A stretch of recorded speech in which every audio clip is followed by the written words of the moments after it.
Okay, well, thank you so much for joining me today, Sandy Halpin from Capital Idea.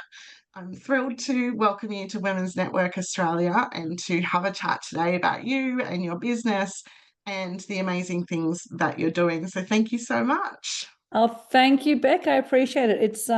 It's a privilege to be able to speak with you, and also the women who are part of the Women's Network Australia. I think it's amazing what you guys are doing. So happy to provide any kind of support that I can. Thank you so much. Well, let's get started broadly. Mhm. So, I have obviously been digging into your website and having a look at all the fabulous things you do. I think very quickly it was obvious to me that our missions aligned, but I'd love to know about how Capital Idea came to be and if you could tell us a little bit about what you do and your business establishment story. Oh, thank you. The thing I will lead with first, Beck, is that it is not a vanilla story. So, and whilst it's not a vanilla story, it's a fairly common story, I would suggest. That I had what many people would look at as a very successful corporate career, probably burnt out. Well, actually, I did burn out a couple of times. Not a badge of honor at all, but it's just the acknowledgement of that. And realized that if I was going to work quite so hard, then you know what? Maybe it's time to do something that I really love doing rather than everything else that people expect me to do. So 2013, the end of 2013 was when I finished my last job, my last paid job, and that was in a public sector role, which was my only public sector role. And I decided it was time for me to do what I really enjoy doing. I'm an accountant by trade. Finance and strategy is my gig. And so I moved into supporting early stage startups and high potential ventures. As much as I love that, the reality comes back to, does it pay the bills? And it can be a bit challenging for organizations that are struggling, bootstrapping to get the organizations running, to be able to also then pay consultants. So I pivoted the business to be kind of business coaching. So, there's consultant and then there's coaching. And I'm going to be honest, I often have a difficulty in how I describe myself. What drives me forward and what moved me out of corporate is that I know that business can be done differently. Most businesses, and I've been in large businesses as well as startups, we have this template and this expectation of what work should look like and what careers should look like and how we should behave. Now, my public sector role, my last job, was not unlike many roles I had had before, where I was a woman in a heavily male-dominant environment. And it did not bring out the best in me. You kind of look at yourself in the mirror, you're approaching 40, and you're like, who is that person? I don't recognize her. And I'd really love to see the person that I want to see in the mirror each day. It's a real struggle, and it's something that I find women often are challenged with as we get to a certain age. So I know business can be done differently. I am a future thinker. I'm a forward thinker. That's who I am. What moves me is to help people see that their future can be different, that what's in front of them today and what they're doing today doesn't have to be what they do forever. And often when we think about the future, we think that the next step is the last step, or the next step has to be what we do forever.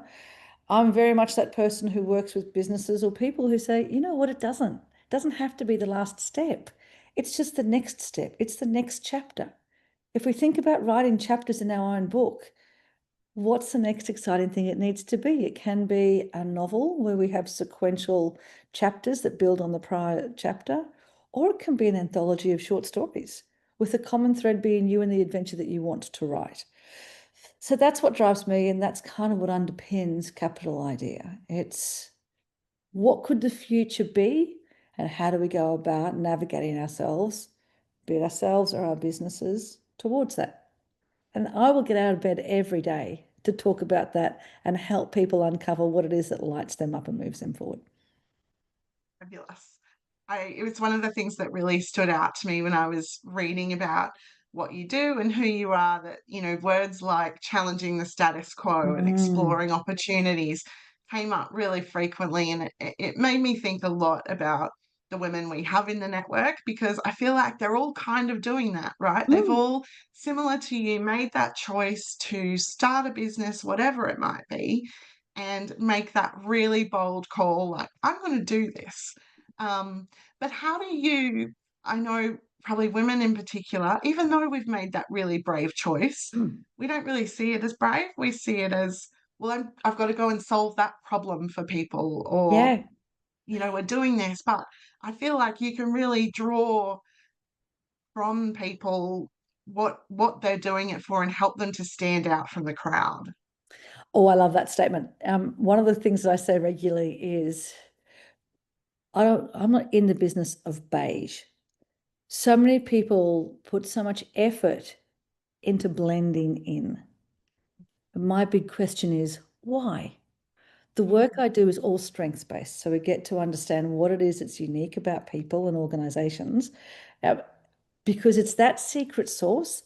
It's what sets you apart that's going to set you alight and drive you forward. That's where your potential exists.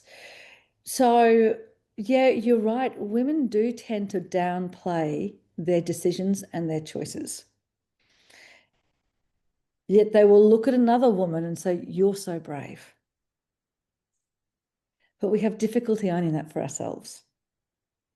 And one thing I'd love for women in business to acknowledge is that, yeah, it's tough, and making that decision is tough, but having the courage to move forward and make that decision to create life and a future on your terms is incredible. And we should celebrate that in each other. There's the risk. Let's face it, we've been speaking as well about lifelong learning, about health and well-being, about financial security and stability. The lifelong learning thing feeds absolutely into making a different choice to create a different tomorrow. But along with that comes the uncertainty about health and well-being and financial security when you start your own business. mm, And you can go it alone, or you can go it with others. You can create this network of people who've done things before, have different ideas, and bring those people into your network and have them help create the scaffolding for what success looks like for you. mm. Yeah, I totally agree. I was talking to a lady at an event recently. She had just happened to sat next to someone at a previous event, and they worked in a similar industry but did completely different things. But by feeling comfortable enough in an intimate space with a group of women who were there to support each other, they actually discovered there was a way they could collaborate, and they left that event hooked up for a coffee meeting and found that they could do all these great things together, and then now have this partnership in place that they're promoting to their clients together, and it's a fabulous outcome. And What a while great it outcome. seems really lucky that they just sat together, and that absolutely is lucky, we're really proud to create that sort of space Yeah. where you can be a bit creative about what you might be able to collaborate on. It's not a straight, if we don't both work in jewelry, Mm. then we can't, what's the point in us talking? I love that point you bring up, Beck. And there's a point about collaboration and there's a point about competition. Mm, So when people make the decision to maybe leave corporate world and move into self-employment or into a small business, this concept of, many people call it the imposter syndrome, but it's the comparisonitis that we suffer from. And we look at people and go, we often have a reference point that is potentially the leader in the industry. I can't measure up to that. No one's going to come and see me. What does that look like? And it damages our confidence, but it damages our courage. And the reality is, no one's actually got to be number one without partnerships, without collaborating, not only with people who are adjacent to their industry or their business, but who are, for all intents and purposes, competitors. Business is better when we do it with other people. You can be a solopreneur, but business is always going to be better when you partner with someone else. If you work in a small business and you have people who work with you, business is so much better when you're in business with other people. If you're working in a larger organization, um, being able to access a team to move you forward is so much better than trying to do everything yourself. And we know that based on so many women go, I'll add something to my plate. I'll keep adding something to my plate. There's that old saying, if you want something done, give it to a busy woman. I Yeah. want to call BS and time on that because we just continue to overload women and we put ourselves and our well-being at risk, and then we can't perform at our best. A lot of the work that I do is grounded in strengths. I'm not sure whether you're familiar with Clifton Strengths, which tells us about what it is that we do naturally, and we focus on what we do really well as a source of our potential and opportunity. What it means is that we are not trying to build all-rounders in people. We want people to focus on the things that they do really well and partner with others to bring the other attributes into their world, into their business, into their roles. Um, I want people to shine for who they are. Yeah. Beautiful. Mm. I love that. And I think I absolutely agree with you. So often we talk to business owners who might be the only person in their business, might not have staff or anything, but when we talk about things like leadership, they say, well, I'm not a leader, it's just me. Right? And my response is always, no, you're the leader of your business. You are the one negotiating sales, negotiating partnerships. You're leading your business forward, and you might not have a team now, but you might in 2 years, 5 years time, and you need to build for that in planning. And so often, also when it comes to leadership, the conversations we have are, oh, I'm too empathetic to be a leader. I'm not, I'm not, I'm not confident enough, or I'm not strong enough. And I just think, we talk about this all the time. Like, Right. part of being a good leader is having emotional intelligence and, being able to understand your team and what they need from you at different times. Is that something you come across when you're working with clients, Sandy? All the time, even in leadership teams and organizations. And I'm just going to apologize in advance. One of my cats, because I'm working from home today, one of my cats has jumped up on the table. So Oh, she is cute, but I'm loving determined her, to pop in at some point. So if she does, I'll loving make it. sure I'll make sure she gives you the good side of her, not the bad Excellent. side. If anyone has a cat, they'll know what I mean. Yeah. Yeah, the leadership conversation is fascinating and it's so multifaceted. If you're a woman who's grown up, or anyone typically who's grown up and is probably beyond the age of 40, the leadership model very much that we grew up with was that you had to have a title to be a leader. Mm, So this concept that I work by myself, I don't lead people, there's no one in my direct world, therefore I'm not a leader. Now, I think that's where it comes from. And it's mm, so not true. Most leadership, the most effective leadership, is actually indirect leadership. It's about people who influence. And I use a concept called influence currency. So, what do we trade in when we're talking about influence? And to have genuine influence, we need this intersection of both relationships and building quality relationships and the performance. So being known for what we do, doing it really well, anticipating our stakeholders' needs, but building curious relationships where we care about what the other person is invested in.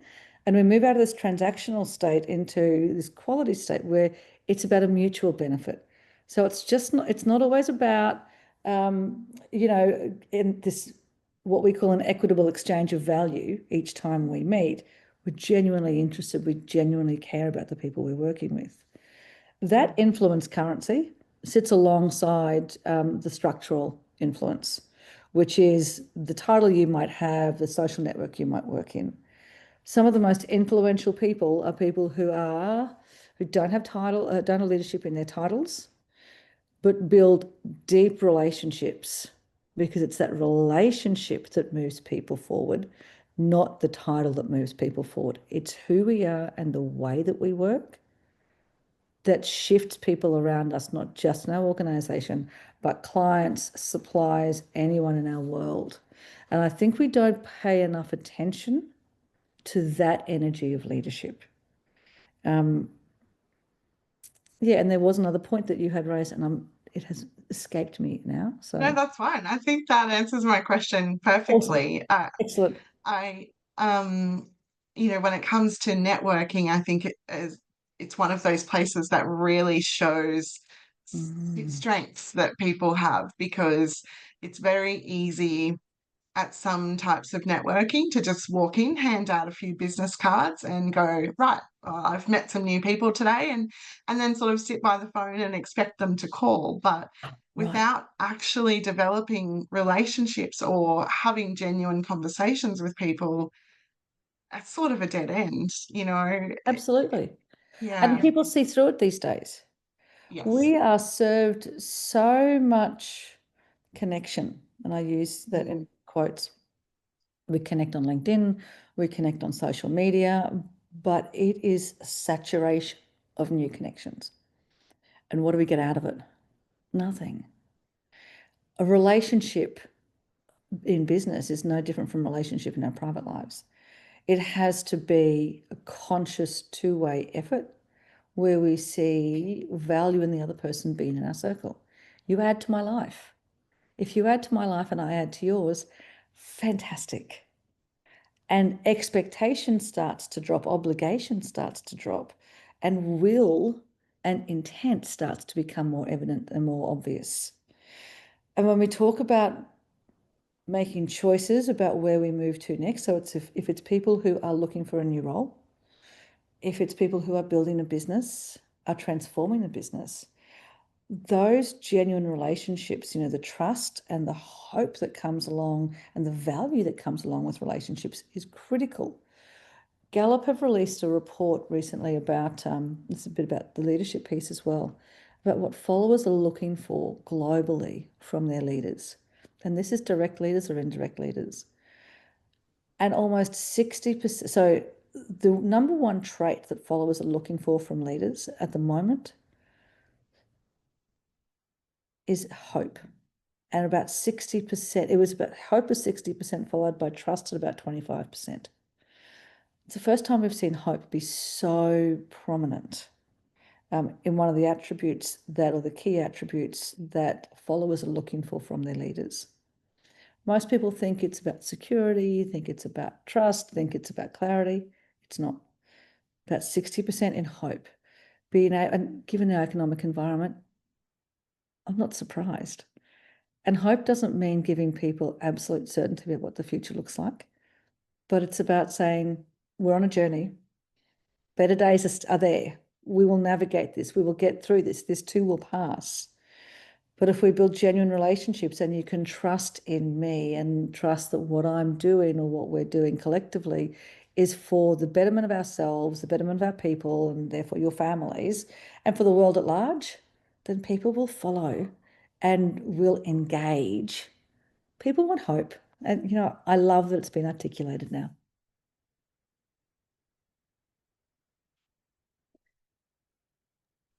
It's fabulous. I think it's about being part of it, isn't it? It's so sometimes it's so easy for leaders to kind of lock people out of the conversations and go, no, no, this is my problem. I need to deal with it. I'll tell you about it when I'm ready. But if you're Yeah. brought along on the journey, you're much more likely to engage in it and have ideas and provide creative input that can help everyone. Sometimes those ideas come from a place you'd never expect.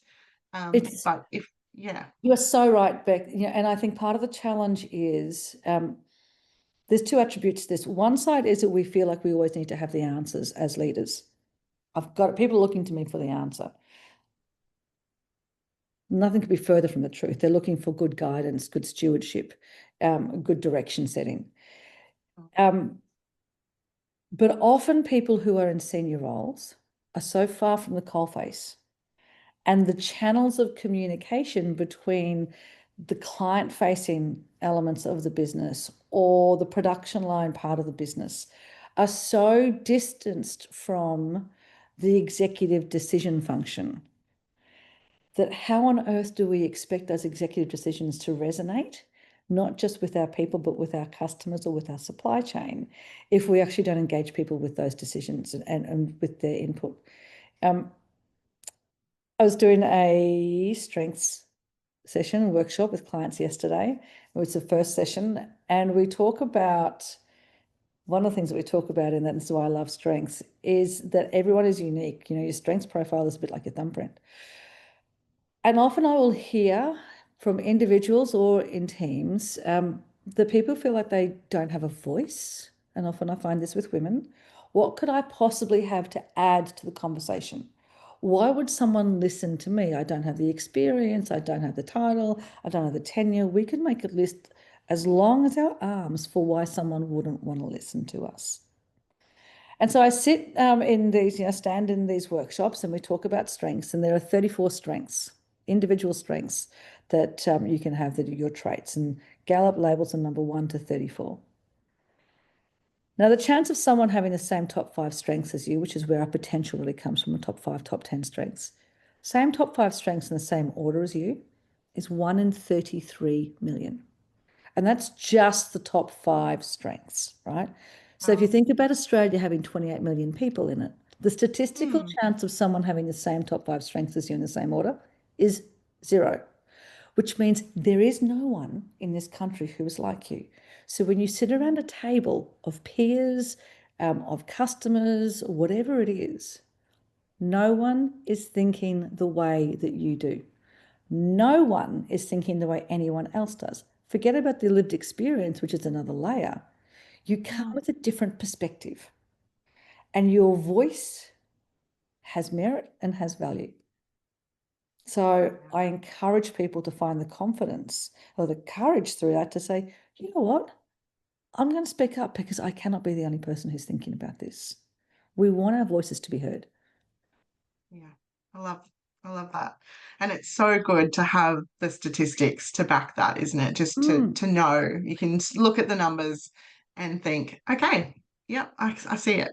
Yeah, I love that. I love that. Absolutely. Now, one of the other things I saw while I was snooping on your website, Sandy, was your Women of Impact programs. Yes. And I thought, obviously, given our members are primarily all women, it would be great to know a little bit more about that. We have an impact award program at Women's Network, which we started because there were so many business awards, but so many that were focused on provide us with your financials and provide us with your business plan and all this other stuff that, takes so much time and energy. And what we found was there was nothing that actually recognized the impact that you were having as a business in the community on the next generation of girls and women, that sort of role model experience that you were providing, whether or not your business was bringing in 7 figures or whatever that might look like, that you can have an impact, and that can be seen in so many different ways. But I'd love to know more about what that program looks like and who might be the ideal person to take part in something like that. Great question. And I'm going to be entirely honest with you. It's one of those programs that I wanted to kick off and was having conversations, but didn't get the traction that I'd like to get. And on reflection, it's probably part of that, the distance from COVID. And then it's really easy to get stuck in the things that continue to, drive business forward. But I love that you've brought this attention back. It's the same thing for me. So I think our goals and our intent there is very aligned. Impact doesn't mean ROI, P&L, profit. For me, the impact is about how do we help people see that there is something extraordinary about themselves and that they have a potential that they may not see and that others may not see because they've kind of kept it hidden. There's that song about the light under the bushel tree. I'm showing my age here now. No, got you. Yep. But I have this image in my head all the time. Often women are the best kept secrets. So we've more than hope, we've been told that if you work really hard, people will notice. They don't. The reality is that they don't. When you work really hard and you don't talk about what you're achieving and the impact that you're creating, you're just the world's best kept secret. And my goal, what I want to do is show people that you don't have to be the world's best kept secret. The impact that you have on the community around you has merit and should be celebrated. In fact, we should all be celebrated for who we are. And let's not try to be a poor man's version of someone else, because it doesn't work, which is why it feels like that itchy jacket, and we feel so empty inside, because it's like, I'm trying so hard to be this other person next to me, but we're never going to succeed at that, because I want you to be the better version of you. That's what lights me up, right? And so women of impact, the intent around that is to help people see that they have this incredible opportunity, should they want to take advantage of it. And impact doesn't need to be grand. It doesn't need to be something that is measured on thousands of people in certain circumstances. You can have a profound impact on an individual, and that's enough. Yeah, absolutely. And so impact is it's personal. I love the awards, the impact awards that you're developing, that you're thinking about and wanting to move forward. I think there's an opportunity for us to potentially collaborate and see how we could bring that to life and craft something that becomes meaningful. And you know what? I've got a lot of women in my network, in my professional network, who would love to be part of that as well. And help people step in to the possibility and potential that they have to create the impact that they would like to. Yeah, fabulous. Yes, we'd love to do something like that. That would be amazing. Well, I don't want to take up too much more of your time, Sandy, but what I would love to ask you before we wrap up today is, you've obviously been on this journey from, CPA, corporate, public sector world into business ownership. I'm sure that you will have hits and barriers along the way and found ways to move past them. But what would be your advice to women who are thinking about starting their own business, or have maybe sort of had a side hustle happening for a while that they're looking to make their main gig? Yeah, great question. I think there's a few things. Solo business or business by yourself and starting out is a tough gig. And as much as I'm working from home today, I am the kind of person who cannot spend 5 days a week disconnected from people. And I love meeting you over our virtual medium, over Zoom. I don't think anything can replace face-to-face. That's me. I love seeing people. I love being able to read their body language. And so I would encourage people to think about, what would it look like to be in an environment in which you are with other people. I have found it incredibly important. When we start a business, or when you move from corporate world into small business or solopreneurship, one of the things we don't think about is the importance of those social moments, of building relationships, because moving into your own business and a small business can feel isolating, can feel quite lonely. And we tend to, that's when it becomes really important to us, and we start to realize the impact of having people around us who we can talk to and learn from. So for me, it's important to have a main office, and then every now and then I'll work from home, depending if I'm out of the office a lot. So I work out of Hub Australia. I call it my second home. The team there are like an extension of my team. So whilst I am at the moment solo with an EA, the team and the location, I have an office there, the team and the location is an extension of me. And I feel part of a much larger organization. And there are lots of different organizations there, lots of different businesses, different size businesses, all different sectors. So it's great to keep not just professional relationships alive, but social relationships, and to be able to have my thinking challenged a little bit and build some of those relationships that we kind of take for granted when we're in the corporate world. Yeah. I would not recommend people jump because they've just had enough of the corporate world.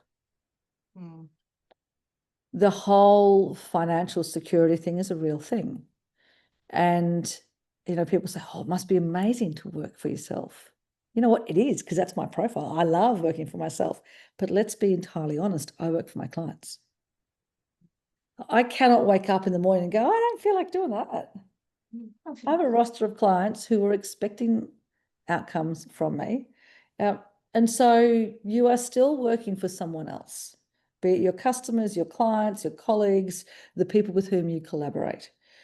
But yes, you can set your working rhythm in a far more appropriate manner, or a way that works for you better than if you can when you're working for someone else, typically. But don't make the decision lightly. Think about what it is that you're after and how you can realistically shift from one mode to the other. Because our financial security is important, particularly as women. And I think you mentioned it before, women over the age of 55 are the highest growing age group or category of homelessness, which is horrifying. I'm not saying this to scare people, but we do, as we get older, need to make more informed decisions. And doing anything, owning your own business, starting your own business, comes with it with an element of risk. So you've got to be comfortable taking on that risk. But if you're that person who embraces that, then it can be one of the most rewarding things that you've done. But do it in a way that's measured, that's structured. And there are a lot of organizations and people who can support you to create that transition plan. So it's not jumping from one thing to the other without a parachute, right? But if it's something you want to explore, do yourself a favor and invest in exploring. Sit there and wonder, what if? No one regrets sitting back, taking that step back and that pause and exploring the opportunity that might be. I don't know if you're like me, I love thinking about what could be. Love it. I love having conversations with people about what could be for them. So if you're looking to make the move, talk with people about it. Don't do it alone. Use a network like Women's Network. Find people in that community who've done it and understand their journey, not to scare you from it, but to give you a bit of a sense check to say, yeah, this is what I want to take. This is the risk I want to take. And these are some of the challenges I will come up against and how I might solve them that work for me. Nothing should be a stop sign. It should just be a speed bump or a business problem to navigate and negotiate. Brilliant. Love that. Love that so much. Sandy, thank you so much. I could sit and chat all day We and could talk for hours. pick your brain. I love it so much. Before we wrap up, I genuinely want to thank you for being so open and honest and providing your advice. I know, sometimes when you sit down for a chat like this, you don't know where it's going to go, and I really just value your time and appreciate you sharing it with us. So, Thank some you of for the my opportunity. favorite words that you mentioned were, what sets you apart is what sets you alight, and I just love that so much. I think sometimes we can think that those things that set us apart might be a bad thing, or we don't want to sort of make them Mm, commonly known. But I absolutely agree. It is those parts of ourselves that are what make us, absolutely. the 1 in 33 million, The right? 1 in 33 million. And that what sets us apart, it's not just about the individual, but when you create a business as well, what sets you apart is who you are and who your team are. So when you talk about good to great, and this part is part of Clifton's strengths as well, or Jim Collison's work, you start with who you are. Most people start with what you do. No, no, forget that. Mm, We get to mm, that. What we do, we will deliver once we figure out who we are, what makes us unique, and individually and collectively what sets us apart. Because that is your DNA. That is your competitive advantage. So, let's not try to blend in. I want people to stand out. stand out. Let's do Stand out. it. All right. Well, thank you so much, Sandy. I really appreciate it. And when we share this, we will make sure everyone's got links to find out more about Capital Idea and how they can work with you if they would like to. Love that. And I hope that in the future we can find some ways to work together and, empower women along the way. Thank you, Beck. Thank you so much for inviting me on. It's been an absolute pleasure. I'm pretty convinced we'll find some ways to be able to collaborate and create some value together. I love it. Perfect. Thank Thank you you. so much.